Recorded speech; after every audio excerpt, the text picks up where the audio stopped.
Welcome back to HubSpot for Beginners. I'm Cassie Woodforth from Neighborhood, and in episode 10 today, we're going to show you how to track your performance of your email campaigns. So you've sent your first campaign, let's see how it's performing. Now, first up, we're going to head over to our marketing email. So head back to marketing and then email. And then you just need to go find the email that you want to review the performance. Now, this is our demo portal, so we don't send anything off from here. So I've opened up another email that we have sent for the sake of this video. So once you've got your email opened up, you'll see below it all the performance rates. So I can see who it was sent to, the open rate, the click rates, how many replies we got. I can see how many bounces or unsubscriptions I got. But we can also see what's cool here, the click map. So I can see where people are interacting most, and I can give me some insights on how I can optimize my next email.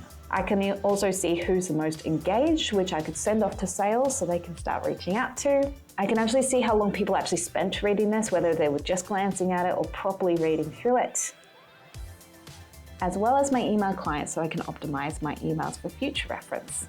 Okay, so the key metrics that we recommend that you watch is the open rate, which is how many people opened your email. Then we've got click rate, which is how many people clicked on your links. The next one we've got is bounce rate, which is how many emails didn't make it to the inbox. And finally, we've got unsubscribe rate, which is how many people opted out. The next step from here is just making sure you're continuously analyzing that data and making any adjustments to suit and improve those metrics over time. If you're not sure what the numbers mean or how to act on them, book a chat in with us.